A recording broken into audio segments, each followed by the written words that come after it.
Welcome, modern day mystics, fellow truth seekers, James and Justin, back again with another reaction video. And in this one, we're going to take a look at a video titled Why Atheists Are Becoming Theists, and it's done by the Gospel Broadcasting Network YouTube channel. So I'm assuming that it's Christian. But what do you think? What do you think? You think more atheists that are becoming theists? Oh, without a doubt, I think that there's some atheists becoming theists. I also think there's a bunch of theists becoming atheists. All right. Well, anyway, let's take a look.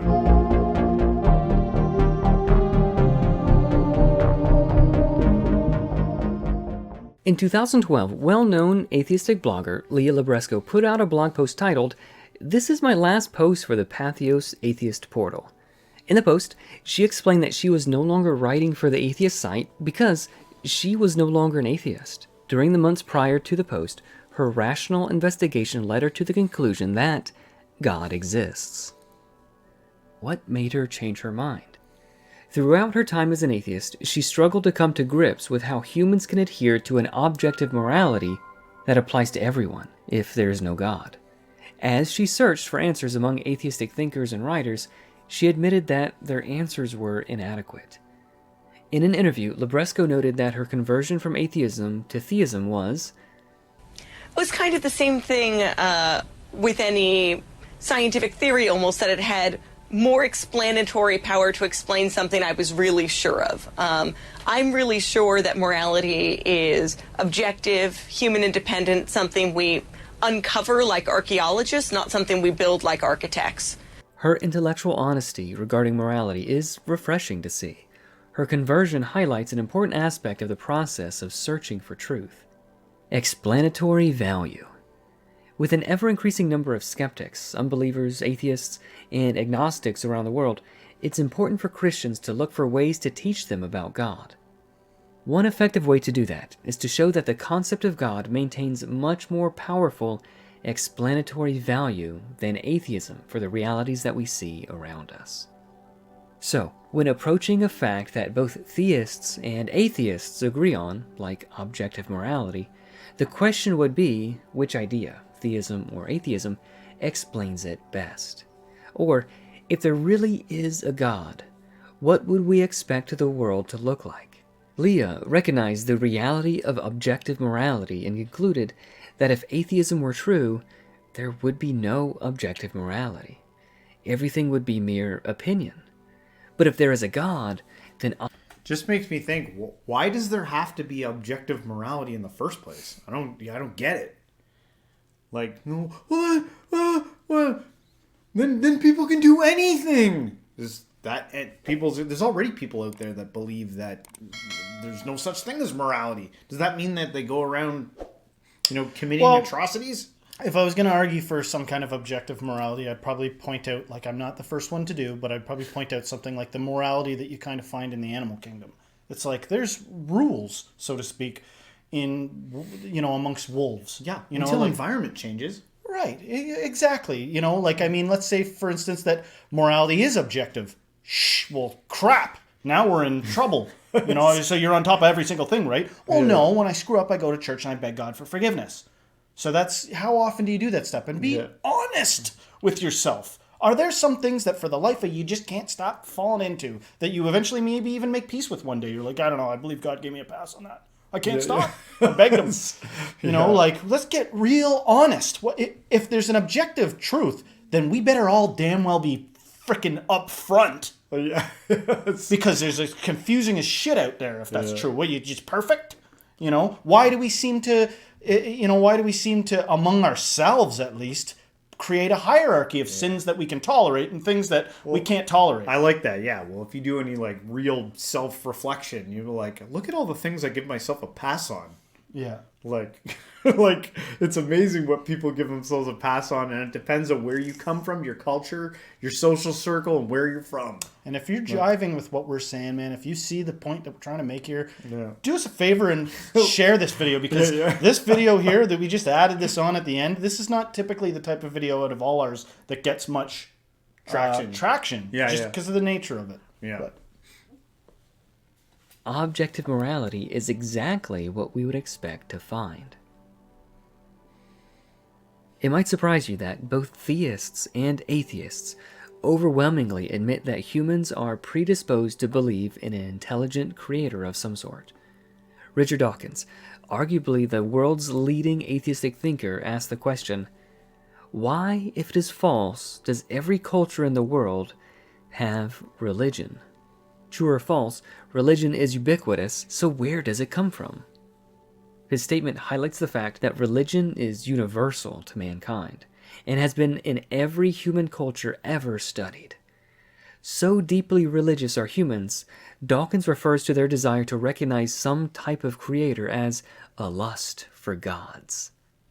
The late atheistic writer Christopher Hitchens wrote, Sigmund Freud was quite correct to describe the religious impulse as essentially ineradicable until or unless the human species can conquer its fear of death and its tendency to wish thinking. Neither contingency seems very probable. Renowned atheist Sam Harris was forced to admit the truth that the concept of God is an inherent human predisposition. He wrote, similarly, several experiments suggest that children are predisposed to assume design and intention behind natural events, leaving many psychologists and anthropologists to believe that children, left entirely to their own devices, would invent some conception of God. The research to which Sam Harris refers is extensive. Childhood Origins of Adult Resistance to Science, which was published in Science magazine in 2007, suggests that children tend to attribute purpose and design to virtually everything, a tendency the authors call promiscuous teleology. The paper notes, when asked about the origin of animals and people, children spontaneously tend to provide and prefer creationist explanations. This paper It just made me think it's funny how we choose to give children authority on certain things and then we don't on other things. Yeah. Well, there's a lot of opportunities in this video. I'm trying to figure out if the author of this is atheist or theist. Yeah. You know, because that matters. Yeah. That does affect. Well, this things. is comes from the Gospel Broadcasting Network. Right. So for instance, okay, I'm assuming that the person's a Christian. they used some atheist examples, right? But there's a trick in there, right? Because it's like, look, renowned atheist Sam Harris essentially laying it out for you that even science says that there's, points to some inherent belief that there's a God. Yeah. I see that. I see what's going on there. And I'm going to I don't need to rant anymore for now. Yeah. Good point, or whatever you said. Hey, I don't remember what it was. and I just because I'm not a Christian doesn't mean that I don't respect what's being Yes. said here. This is a good video, and There's just an opportunity to Yeah. be a rascal about it. Think Yeah, about yeah. the point that you just made. Yeah. In some sense, it's like, out of the mouth of babes comes truth. In another sense, it's like, children are just seen, not heard. You know what I mean? Don't let them, there's a child. I don't They let need them to be do anything instructed. till they're 18. They're Make born rules into- and laws that they can't do anything till They're they're 18. born into sin. They need to be taught. Yeah. You Depends on which can't which cherry way you go. pick. Yeah. Come on. Yeah. concludes that the proposal that children might be intuitive theists becomes increasingly viable, and together these research findings tentatively suggest that children's explanatory approach may be accurately characterized as intuitive theism. In an extensive 49-page article in Cognitive Psychology, Margaret Evans wondered aloud, why is the human mind, at least the Western Protestant mind, so susceptible to creationism and so comparatively resistant to naturalistic explanations for the origin of species? In light of the current research, researchers have admitted there's by now a large body of research suggesting that humans are natural-born creationists. When we see non-random structures and design, we assume that it was created by an intelligent being. And you know what? That point is stinking important, worth mulling over. Why would we be so naturally inclined to that? You could go down that rabbit hole of explaining it, but you also really could just allow yourself to be mystified by that and allow that to create a seed of faith in you. Yeah. Be like, I'm going to allow that to make faith be born in me and be my compass. Yeah. Well, in a way, under my own sense, I completely agree. In a way, I'm just sure that my idea of what God is versus the creator of this video is probably different. I'm guessing, but yes, I in some facets I'm right on board. Mm-hmm. And evolutionary biologist Richard Dawkins was right to complain then that it seems as if the human brain were specifically designed to misunderstand Darwinism. Overwhelmingly, the atheistic community recognizes the reality that humans are born with a lust for gods, or a promiscuous teleology, or a penchant toward intuitive theism. So which understanding of origins, atheism or theism, best explains why humans exhibit intuitive theism? Both atheists and theists admit that belief in an intelligent creator comes naturally to humans.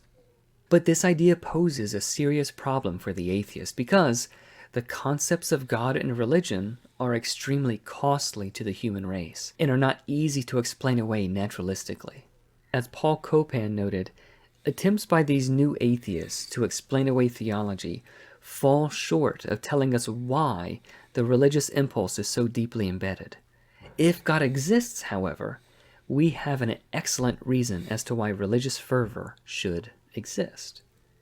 In other words, if there really is a God who is an intelligent, supernatural creator who loves mankind and desires that mankind should know the truth, what would we expect to see?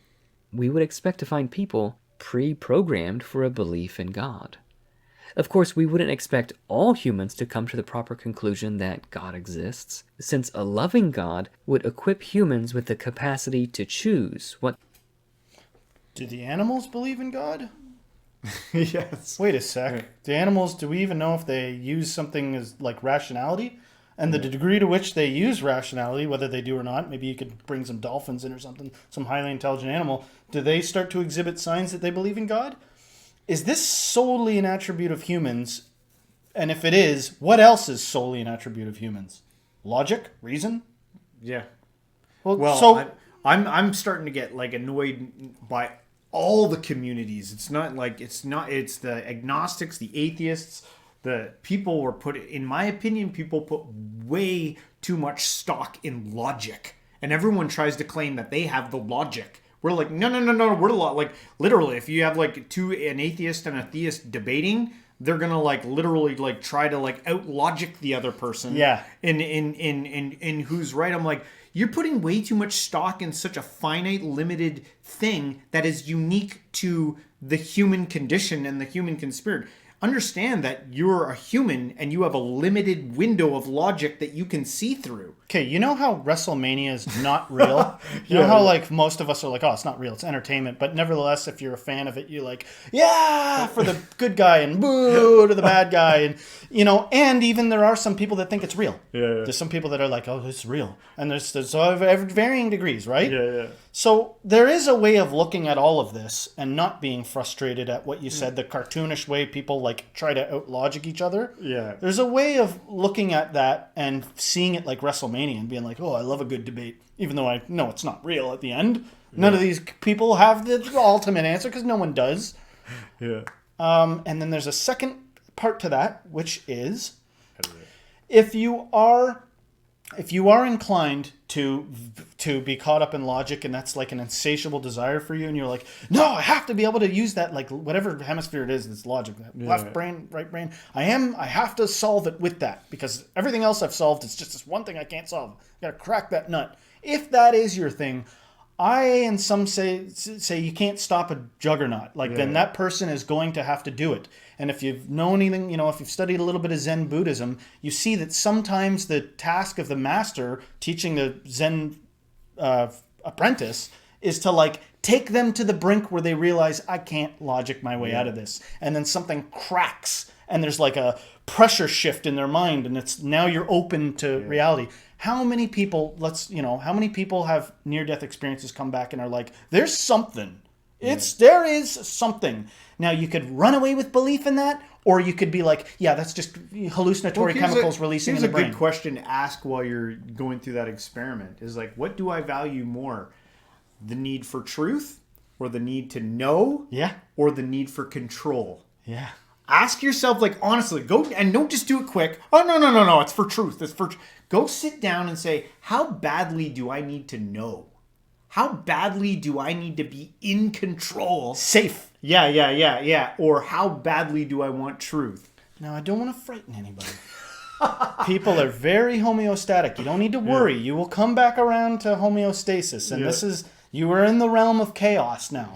Because it's like, suspend everything. You can't rely on either. You can't rely on your logic. And turns out you can't rely on your spirituality. The things that you just know.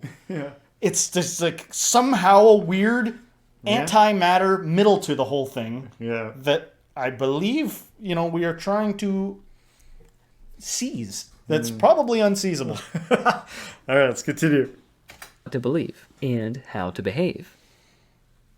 That an intelligent designer exists is the answer that has the most powerful explanatory value. In fact, further reading into the atheistic literature makes known the fact that atheism is unnatural in the sense that it is not how the human mind is designed to perceive the world. Remember this article titled Childhood Origins of Adult Resistance to Science? By science, they mean atheistic evolution. Notice that they said, the main reason why people resist certain scientific or atheistic evolutionary findings, then, is that many of these findings are unnatural and unintuitive. This article agrees. Unnatural, unintuitive. I hate the term unnatural. Everything is natural. Say it. Say it with your lips. Everything is natural. Because if it exists, it's natural. It just doesn't mean that it is the average or the most done. Okay, but within the limited realm of logic, okay, let's take that word intuitive, right? I kind of see what people mean when they talk about some sort of healthy intuition. Let's say, for instance, you were born into a religious culture, or you were born into a culture of mechanics, or you were born into a culture of musicians. I think that there's a natural intuition, if everything goes right, there's no like trauma or abuse, that the natural person's going to look around and sort of trust their environment and be like, this is what everyone else cares about. How do I become a functioning, contributing member of this group of people and like believe the way they do? It's a weirdo like me thinks it all out and puts it into words. I think a healthy intuitive person sees it and doesn't ever need to talk about it. They just do it and they would be like, I don't know what it is about you, but the more you talk, the more my blood runs cold. Stop needing to know why everything is. Like, I'll be off here believing it. I'll be like, but I can dismember your entire life. And they're like, why would I want that? Why would I want to dismember that? But notice how I didn't just say religious culture. I said mechanics. And sometimes you pop into existence in like a, you can't see it because you're like the fish doesn't see the water around them. Sometimes an outsider that for whatever reason mutated and sees it and is like, something's rotten in Denmark. There's some crazy stuff going on here. And everybody's like, you're sick. We need a label for how sick you are. And really what is happening is they're like seeing the absurdity of it. But I would say somebody that nature squeezes out to see the absurdity of it is not just part of the pack, healthy intuition, healthy natural inclination to like fit in with everybody. Yeah. There's something weird about that. But nevertheless, nature still made that person pop out of it. Yeah. Nature still created that through evolution, that divergent character. And sometimes they don't make it. Sometimes it's like, silence that guy. And sometimes they make a good point and things change. I hope did that make sense? That made sense.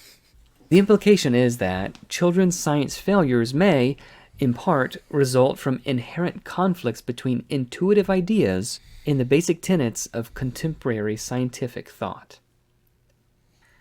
In Dawkins' discussion of the situation, he says that humans are innately predisposed to be creationists, and natural selection makes no intuitive sense. Thus, he concludes that children are native teleologists, and many never grow out of it. Notice the admission by these atheistic writers. They are forced by the evidence to admit that humans are naturally inclined to believe in an intelligent designer. They are further forced by the evidence to conclude that the various tenets of atheistic evolution are counterintuitive and unnatural. Yet, in spite of the evidence, they cling to the idea that somehow this situation can be reconciled with the belief that God does not exist. Notice that a presumption of atheism could never have predicted that humans would be intuitive theists, nor do the purported atheistic answers to the problem provide adequate explanatory value. The simple and most powerfully supported conclusion is that God, exists. And that is why humans are innately predisposed to be creationists. Once God's existence is established using humanity's intuitive theism, the next step would be to see how God expects his creatures to use this pre-programmed disposition. If we can establish that the Bible is God's word, and we can, first, we can see that God expects everyone to use this predisposition to accurately assess the evidence that he has provided, to come to the conclusion that he exists. Romans chapter 1 bears this out. For the wrath of God is revealed from heaven against all ungodliness and unrighteousness of men, who suppress the truth in unrighteousness, because what may be known of God is manifest in them, for God has shown it to them. For since the creation of the world, his invisible attributes are clearly seen, being understood by the things that are made, even his eternal power and Godhead, so that they are without excuse.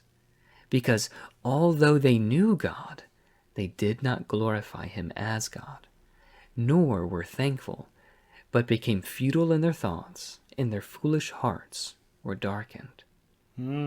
Notice that the Bible makes it clear that these men suppress the truth, even though what may be known of God is manifest in them. Furthermore, unbelievers will be without excuse, because they are equipped with the evidence and the inherent predisposition. They suppress the truth. You know, I don't want to disobey the Bible if that's true. I don't want to be a truth suppressor, but I don't think that's what we're doing. But there's a weird thing that can happen where if your mind doesn't want you to see something, you could be looking right at it and you will not hear it, see it, or experience it properly. That's real, man. Yeah. And I'm sure there's people who are looking at us saying, these two are doing that. That one guy on the side is like writhing in his seat the more they talk about the Lord. There's a tendency to see what you want to see and literally not see what you can't. Yeah. So how do you crack your mind open? What's the third option? You know, what's the third option out of there? How do you... maybe the third option is to try to be open-minded and to, take some of our own advice is try to see it as true and rest in that, reflect on that, and maybe go out and even pretend like you believe it I think there's people doing that. I think there's people doing that very frustratedly. I think that there's people sitting around just trying to evolve a spiritual third eye. You know what I mean? Maybe if I just don't do anything and sit in silence. Maybe if I do some dynamic yoga. Maybe if I, do a million Hail Marys. Maybe if I, adorn my, Hindu statue and, make sacrifices to it. Maybe people are running around trying to get to this thing, this certainty, whatever. Yeah. But what if all that grasping is the very impediment to the experience of just the truth? No, and look at I see the video. The guy set it up perfect. The way he did that whole thing with the atheists having to admit that there's an intuitive aspect about us, that we believe in God. In many respects, I actually I actually agree. Oh yes, those are crazy good points on that. But then, he did jump over that, to the presumption, if we can trust the Bible, that it's the Word of God. And then there was a quantum leap there. And I don't have time in this video to get into why that was a quantum leap. Yeah. But watch some of our other videos. But yeah. But also, I sort of gave a bunch of examples of rituals or something like that people might do. There's also the fact that you don't got it till you got it. So I'm not saying you shouldn't do some of these rituals. I participate in some of these rituals. It's a seeking after something. Yeah. And, sometimes good old-fashioned faith is what you got to have. It's I don't know, so I have to have faith. Go and do that, whatever that is. Yeah. I say. Feel free to investigate in that way. All right, let's close this out. And ability to arrive at the proper conclusion. In his sermon on Mars Hill to the Athenians, the Apostle Paul explained that the Creator has made from one blood every nation of men to dwell on all the face of the earth, so that they should seek the Lord, and perhaps feel their way toward him and find him. Paul's statement corresponds perfectly with the idea that God has so designed humans that they naturally feel their way or reach out toward him. This would also fit perfectly with the fact that many psychologists and anthropologists are led to believe that children, left entirely to their own devices, would invent some conception of God. Humans are reaching out for God. Notice then the divine plan for salvation. First, a person seeks or reaches out for a creator. That person is able to find the creator who designed humans and instilled within them the ability to know him. This knowledge of the creator should lead them to the conclusion that humans are his offspring and not the product of a naturalistic chance process. The truth was sufficiently verified by the life and death of Jesus Christ, who will ultimately judge all mankind based on the overwhelming evidence God has supplied and their inherent ability to assess that evidence correctly. You know, the title of that was like, why are atheists becoming more theists? I thought it was going to be like rolling out stats for us showing like in the West, it shows that, you know, more atheists are turning over to... Yeah. It's almost like those old ads where they wanted to sell pianos and they were like, why all the hip people are buying pianos now? Yeah. But that was a good video, actually. Yeah, no, I want to give respect to those people. Yeah, well done. You know, and it's worth thinking about, you know, and reflecting on, like all the videos that we do from all types of different belief systems. And it's just another drop in the bucket. And hopefully, guys, you liked our reaction on it. If you did, don't forget to hit the like, subscribe, share this with a friend, and everyone until next time, stay spiritual.